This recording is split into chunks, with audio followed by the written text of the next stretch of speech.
Welcome back to The Narrative. Take a look now at my earlier interview with Anushka Romney, Tara Carter, and Militia Macau Niles, who will join us later on in the interview to discuss the current situation involving Republic Bank Eastern Caribbean and the unauthorized debits that customers have had to deal with since April. The bank saying that purchases that were made by their customers online as late as 2022 were not removed from their accounts and the funds stayed in. Now they say that the customers owe them that money and they have taken it out in many cases. The bank is also offering loans to their customers in order to pay back this money. These three women have been mobilizing depositors and customers in Anguilla and hope that depositors and customers of Eastern Caribbean across the Eastern Caribbean can also get up and demand answers from the bank.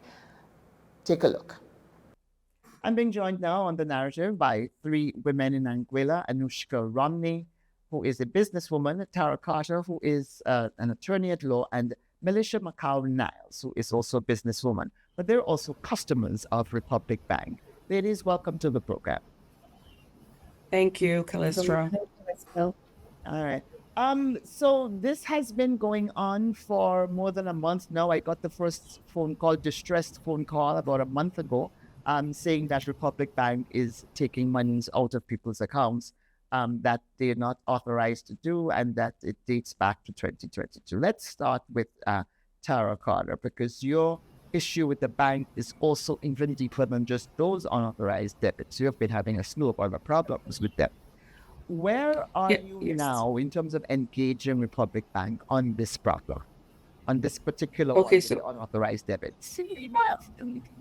As it relates to the unauthorized debits, Calistro, what this group of young women have done, being Militia and Anushka, during the end of April, they have rallied together 281 affected customers that signed petitions.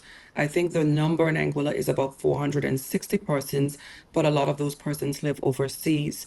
So this group has a chat called the Republic Dispute Group. And what we have been doing is advocating and, first of all, educating on what our rights are as customers. So where we started was, what is our account relationship with this bank and what agreements govern our relationship? And the group was able to drill down and look at our customer services agreement, which is on all of the websites throughout the region, which says, we bank, we Republic, if you have any loss or damage resulting from any technical error, we are exclusively responsible. So our starting premise was to say, well, first of all, we don't even know if we accept that these are legitimate debits. So we want to have a verification exercise, because in their notice, they said they conducted a verification exercise. Well, we as the customers want to also have the opportunity to review that verification exercise, because according to our services agreement, we require that the bank post our transactions within 30 days. And for good reason, because when they post within 30 days, contemporaneous with our activity, we're able to verify. And that's right in our agreement. So our first step was to educate our group on their rights under the agreement that Republic set out themselves. Our next at the agreement and say to them, if you did not post this when you ought to have, why did our accounts say that it was debited at that time? Why did we get confirmation emails indicating that it was debited? And how come most of us did not realize that these sums were in our accounts over a period of time? The debits were maybe 100 at a time, 200 at a time. So over time, why did we not recognize that there was an excess in our accounts? How is it that 461 people and 12,000 people across the Eastern Caribbean, because in the ECCB's report, they said 12,102 people were affected. Well, how is it that 12,000 people did not recognize this over the course of 3 years? So we started out with a letter, a peaceful protest letter, which we delivered to the bank with the support of our leaders, asking for these questions to be answered. And Militia and Anushka can describe to you the response that they got as they led the group to deliver that letter. And I'll leave that for them. So that's where we started. And so this is the letter that you wrote to Charlene Berry, who is the country manager at Republic Bank Anguilla Limited. Have they even responded to it? I know that you did write to list the series of concerns that you have related to the posting of the transactions and the date of the posting of the transactions. How was the letter received, and has there been a response up to now? Well, interestingly enough, they did not. Well, back up a little bit. We delivered the letter, and we intended to deliver the letter to Mrs. Charlene Barry, who is the managing director of the bank. When we got there, she was notified previously that we were coming, so she knew that we were going to be there. However, she chose not to come downstairs and meet with us. She then sent her day of operations manager down to meet us and received the letter. When we asked if Miss Barry was there, we were told that the day of operations manager would be receiving the letter on her behalf, which is quite strange because you've never heard of a banking operation having a day of operations manager. That in itself, Miss Calistro, was the most one of the most disrespectful parts for me, I think, and for the rest of the protesters. That she was physically in the bank, but she chose to not come downstairs to at least receive a letter. That's the least that she could do. Come down and receive a letter. Here are our concerns. We were not going to read the letter to her. We were just going to present it to her, and even that she did not want to do or receive. Weeks went by, and we had no responses. I think it was last week, Tara, when we all got this very suspicious email in our inboxes because when this saga started, there were a few persons who would have received the email telling them that this thing was going to happen. A lot of persons did not receive that email, including myself. So it was quite interesting that when they penned this email last week, it said, Dear petitioners, which told me that they would have gone through the petitioners list and gone through their systems and item and individual and identify the persons who would have signed the petition to then target those persons through their email systems and send us a "we're sorry" letter weeks later. Now, mind you, we did send them an email. We did send them another email asking for follow up. And this would have been after the premier would have made his public statement and presence known. That's when they sent this, "we're sorry" email. But the "we're sorry" email really just was a combination of words and no answers. Um, I'm more than sure that we can provide you with that if you haven't been already provided with that. But basically, at this point, I think that us as the petitioners would agree that we have not received a response from Republic Bank. And so no, you're getting support from, I know the Eastern Caribbean Central Bank and Governor Timothy and Twine had ordered an independent audit of Republic Bank, but saying that their hands are tied in some aspects in terms of giving any specific directive to the bank to rectify the problem. But leaders have also come forward. I know your premier has come forward, Tara, to ask the bank to make whole the customers again with this situation. Um, this support is going to be able to move your challenge forward. Are you satisfied that the leaders are doing sufficient, or are you looking for more from the leaders in the Caribbean on this, in the Eastern Caribbean on this? Yes, we are very grateful for our premier's press statement because it was, I think, the first leader of the Eastern Caribbean, other than in the BVI, I believe the Minister of Finance, Ms. Lorna Smith, had made a statement. But our premier's statement last Friday, the 24th of April, was very determinative of where we're going to go. In his statement, he demanded that the Republic Bank restores the customers' balances until they're satisfactorily verified. And that's what we're asking. We're saying to them, notwithstanding that you have a customer services agreement that says this is your fault and you're exclusively responsible, and that's a separate matter that they're not dealing with at all, here's our premier and our leadership saying to them, you have caused undue hardship for the people of our island. And I would hope other leaders in the Caribbean would similarly step up and be solid in their statements to the bank. And he has said, we are demanding a meeting with you. Our premier has stepped up.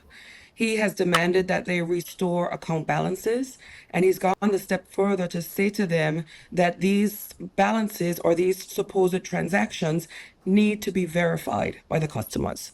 Because if it's 3 years later, we have to be sure that these are activities that we actually carried out. So, Particularly with all mhm. of the issues of hacking, and I know in Grenada, Republic Bank has had some issues. Customers of Republic Bank have complained about issues with their accounts that have to do with hacking. But has the verification been provided by now from Republic Bank? And they have to verify that these Sadly, transactions are what they say they are. Yeah. so here's where we are, and that's where we've reached a stalemate. What Republic Bank is trying to do is to divide our group. They're writing to us individually with that "We're sorry" letter. It was headed up "We're sorry." Terrible PR move, if you ask me, but it's headed up "We're sorry" because most of us are saying, what exactly are you sorry for? That's number one. Number two, it says, we're going to provide you complimentary bank statements. We don't need complimentary bank statements. We've now looked at our bank statements. Those transactions are not contemporaneous. They were not there. You, as a bank, have now reconstructed our supposed activity. What did you reconstruct that from? That's the level of verification we now demand because there's no trust anymore. Trust is a two-way street. There was no trust when you sent some of us an email on a weekend with a list of supposed transactions indicating you were going to take certain action, didn't give us an opportunity to confirm or verify, sent all of our accounts into the negative, deep negative balances for many people on our island, which Melissa will speak about. And then you say to us, here's a loan. You need to sign this loan. You can take 1 year, 2 years, 3 years. It almost seems like a raffle. And then we can talk about it. No, we have customers' rights. And Calistro, what's important for us in our education piece is the ECCB Agreement Act, which is on their website. It is public record, and people in the Caribbean need to read. That act, you can read it very easily. It says that the ECCB has the ability to take emergency powers if they need to protect the rights of the depositors. And this is a clear instance where our rights as a depositor needs protection. That's why we have not ran to court as yet, because we think this is bigger. We have separate strategies. We're going to explore the litigation route, but this is bigger than court. This is bigger than our judicial bench. This is a national crisis. This is a regional crisis. Our regulatory bodies have the oversight to protect us as depositors. So if the bank thinks that they're going to pick us off individually and have us come in, that's not going to happen. So we wrote her back this week as a group and we said, boo-hoo, that's not going to work. We are not coming in individually because number one, what if we all descend on the bank, all 400 of us on the same day? What is this exercise that you are going to conduct with us? We wrote her back respectfully and we said, we would like to conduct that ourselves. Some of our affected persons live in England, some live in the US, some are in operating tables in Trinidad waiting to pay for their surgery. So send us the verification by email. The same way that you found all of our email addresses from the petition list, send us our verification information. We will verify we're the ones in the power seat now. This is our money. And that's the message that we sent back to Miss Berry. So has She's your since sent back an undated letter again asking us to come in. So it's a broken record. to come in so that the verification documents can be presented to each customer. This is what they're asking. Yes. Um, and We has don't your I don't live here. I don't live in Anguilla. How am I gonna go in? okay. And especially with technology now at everybody's There's fingertips. technology. Send us the verification. And If it's bank statements, send us what you've got. you've talked about people on operating tables in Trinidad waiting to pay for their treatment. Um, Militia, you have been interacting with individually with a lot of the petitioners and the customers of the bank who are now petitioners in this movement that the three of you are leading. Tell me about just how this situation has affected people's lives. You have money in your account today, and the next day it's gone with very little notice, in some cases, no notice at all, and you're not even sure that you owe this money. What kinds of stories have you been hearing? The worst possible stories, Callista. And I tell people that just think about it. Today is Friday and it's the weekend. you're planning on going to lunch or dinner with your child, your family, your friends, and you get to dinner and your card declines. Or on a Saturday in Angola, we go to the supermarket. You go to the supermarket, you confidently pick up your groceries, you get to the counter, your card declines. You're in complete amiss because you don't know why your card is declining.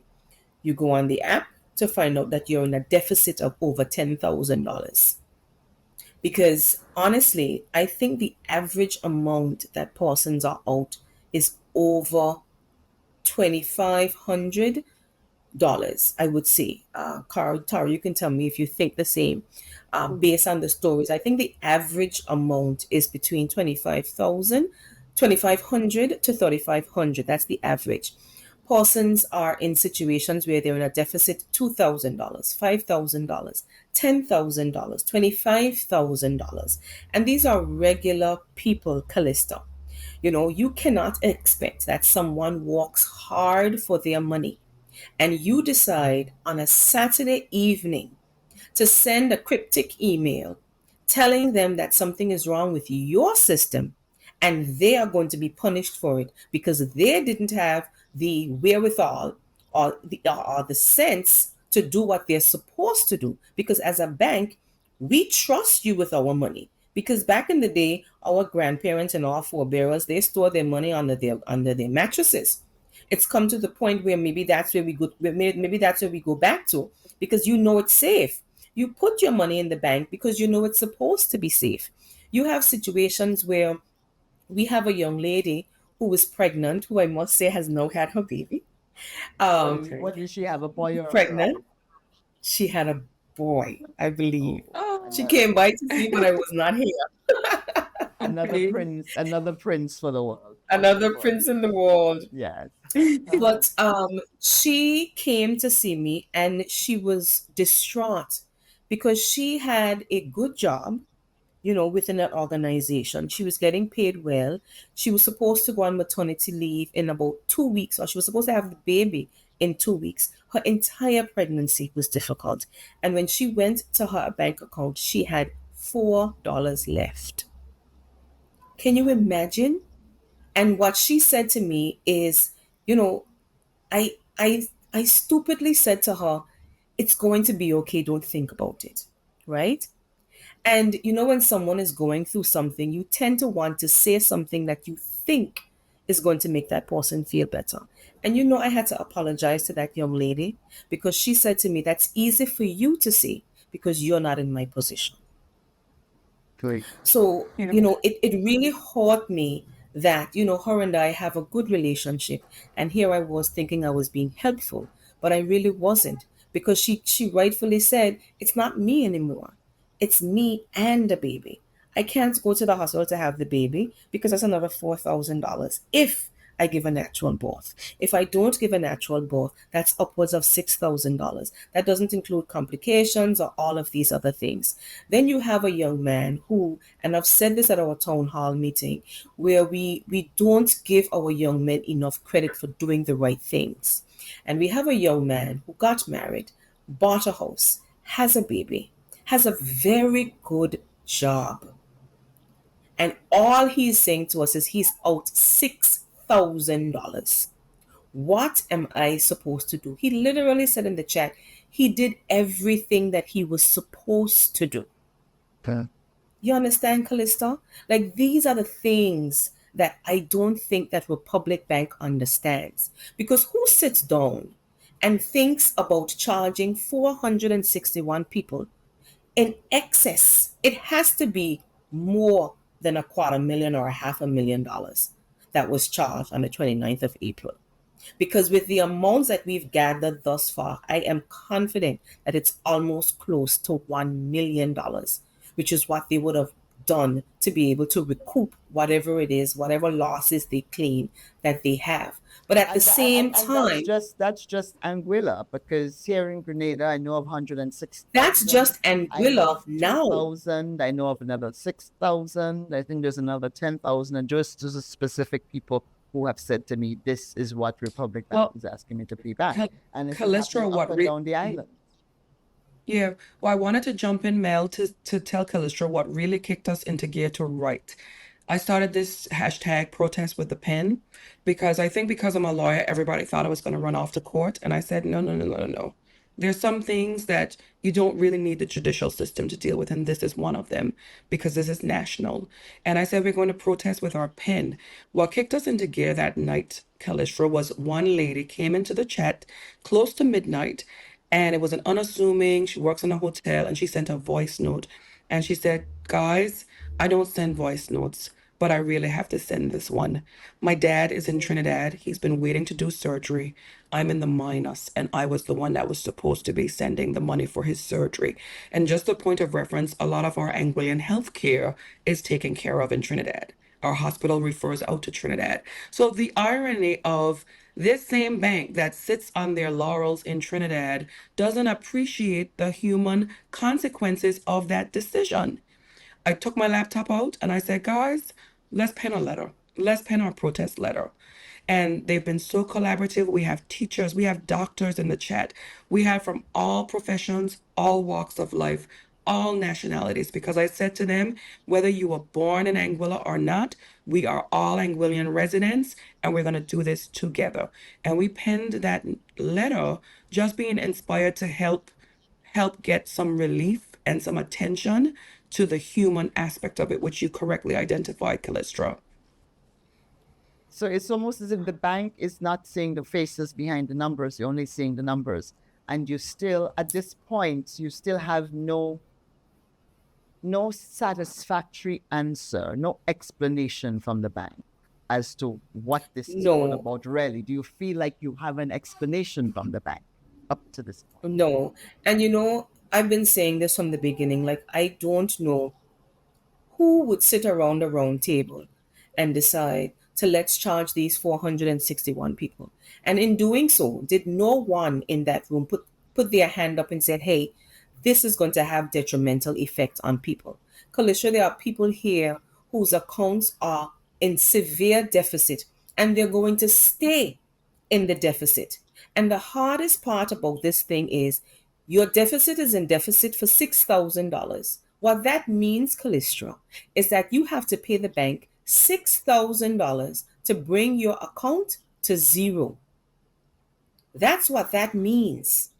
It's not that you owe the bank $6,000. It's that you have to now work and make $6,000 that you would have accumulated over years. And then you have to now put that money on the account to bring your account to zero. And when you've done that, you still don't have any money. Mm-hmm. Yeah.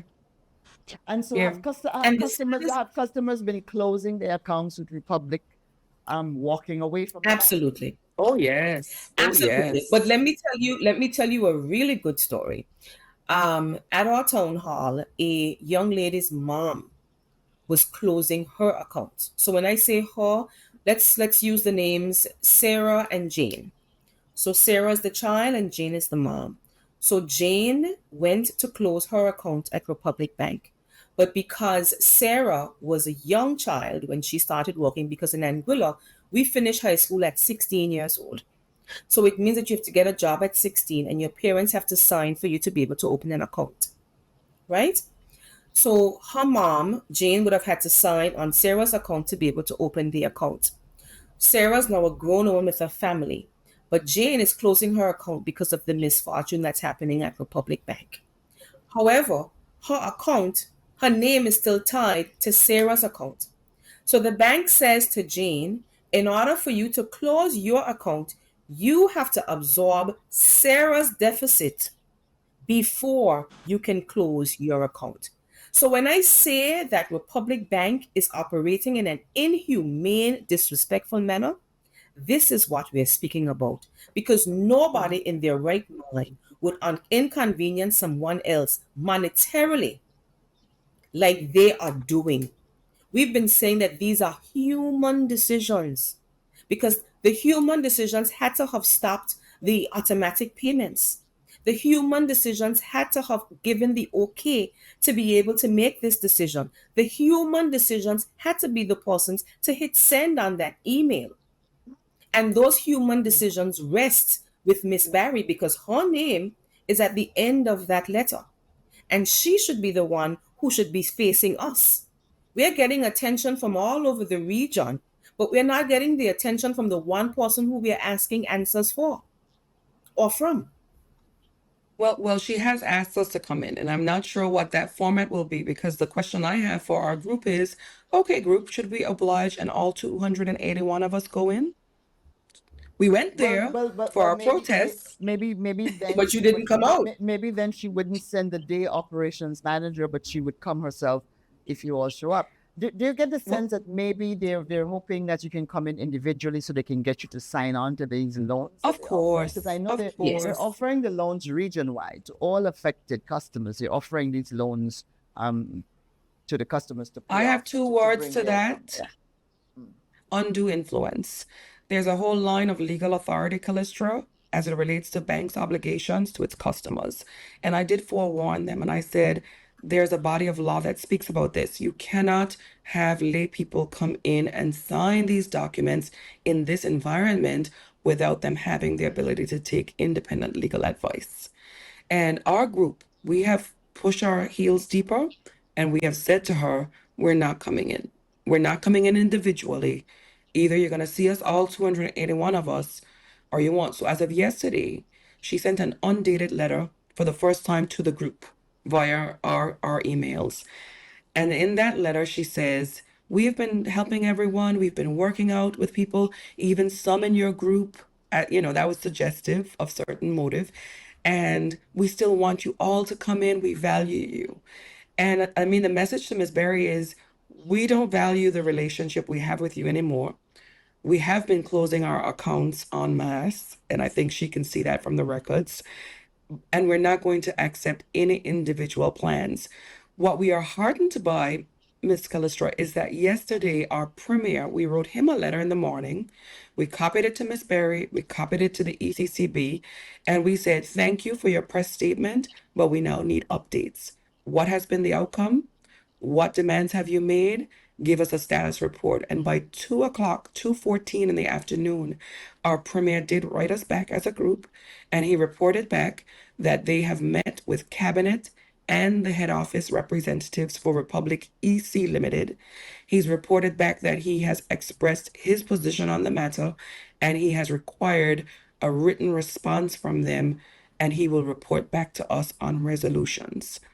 So we're anxiously awaiting that, but I think the message should be clear now in the region that people are going to have to organize, be stronger in their numbers, and make the certain demands that they require of those that are given the responsibility for oversight and the responsibility to protect us as depositors. And are you open to having affected customers in other islands join your action? Because I know that people have been calling me and saying, they want to do something, but they don't know where to go. They're trying to face off with the bank individually. But of course, Republic Bank is a huge machinery that requires some effort to get the better of, if at all. So how are you reaching out to, or how can others in the region reach out to you? We had the support of the regional media, which we're very grateful for, and I have to highlight the work of Mr. Mervyn Hanley of the Hanley Group. We've had Dr. Terrence Martin in St. Kitts that gave us our first interview, and we've had our local media person, Mr. Abner Brooks, Class FM. I have to publicly thank them because they were the ones that got our voices out there at the outset. And because of that, we've had contacts with BVI and St. Kitts on an individual level that are asking us the same thing, Callistra. I think where we are as a group, we haven't made a decision firmly as yet because it's 281 of us and we've been working really hard. If we're going to merge and help support our brothers and sisters in the region, we're going to have to beef up our machinery, which we're prepared to do. But Melissa, Anuska, and I have led this group for 5 weeks, and it has been hard. It's been hard on our friends around us. Some of us have lost friends who couldn't identify with the cause. Our children are not seeing their parents. So we're going to open the door, yes, but we're going to also pace ourselves because it is a big job, but we feel optimistic. With the ECCB making that defiant step to do the investigation, we think from where we have looked at the audit that there are going to be some glaring findings. We're anxiously awaiting that, and we'll keep the door open. I mean, we're regional. These are our brothers and sisters in other islands. We're not going to say yes. We're not going to say no. We're going to say we're going to explore because we are stronger together as a region. And one of the issues that one of the areas that you maintain is that the bank, in the customer service agreement, it says that the bank is responsible for technical errors, but it also says that it's not responsible for third-party technical errors. And Republic has been saying that Visa is the one who failed to take this money out that was intended for vectors, events name. But you We are haven't had disputing that statement, Callistra. I don't know where that has been reported from. In Anguilla, we haven't had any representation from them as to how this technical error Well, occurred. based on what a customer in Grenada has said to the narrative, to me, Okay. they are saying that they were told that Visa did not take the money out. So that's what they've said to a customer who said really that to me. But at the end of the day, my question is, there's all the two clauses. The one that says they're responsible for technical errors, and one that says they're not responsible for third-party technical errors. Have you explored that and looked at how that relates to you? Have you been able to establish that this is a Republic Bank technical error and not any whomever it might be third-party error? From the legal research side, we are resolute in our position. We have researched it. We are fully aware of where the error lies, when the error manifested. And one of the ECCB's audit functions that they're going to explore is an audit of their IT systems. And you would have seen that the Trinidad Central Bank, in their press statement a week ago, through their media, has given consent to the ECCB to drill down because Trinidad is the hub and the home. So we feel very confident, Callistra, that they're not going to be able to overcome that spin. I personally, wearing my personal hat, have put my legal position to their head office in-house counsel. I've put that position to her. I've invited her to dispute and to prove me otherwise. I've invited her to share with me other agreements that might be applicable. And there has been no response in relation to that piece. On the contrary, the in-house legal counsel wrote to me personally, and she said, before I go forward and explore your individual complaints, and I have many that predate this and in different forms, she said, I want to be convinced and clarified of your position as it relates to the debits. So she's isolated the debits in my complaint. And she said, is it your position that you did not do these transactions? Or is it your position that these transactions are not associated with your card? Or is it your position that these transactions are fraudulent? Please let us know. Then we can make a report on your behalf to the Financial Intelligence Crimes Unit. And I laughed because I said, I'm a lawyer. So those three-part questions are nonsensical because number one, I don't know if they're my transactions. And it seems to be that it's the same question asked three different ways. It's the same option. Yes, three different of ways, course. isn't it? It's the same question asked three different ways. So I said, I did the LSAT, the law school scholastic aptitude test to get into law school in Canada. And this is not an LSAT question. It's a very straightforward question. One, I don't know if they're my transactions because it's 554 days later than the date you say they're my transactions. So why don't you show me if they're my transactions? And then we can talk about it. So when she wrote back and said, we will report it to financial crimes for you, that was a bit of a slap in the face for me because I had written them, copied to financial intelligence crimes saying, I'm making a complaint about certain things that transpired. So I don't need Republic to make a report for me. There are other issues that I have. And I can touch on one quick one, Callistra, because maybe in Grenada they may see it. Some of us have loans with the institution that are serviced by standing orders. Those standing orders mean that the bank automatically pulls the loan payment from our accounts and applies it to the loan. Prior to this withdrawal, I didn't know I was going to be debited. I didn't get the email.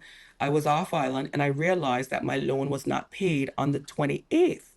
And I said, but why didn't the bank pull my loan payment? I just thought it was odd.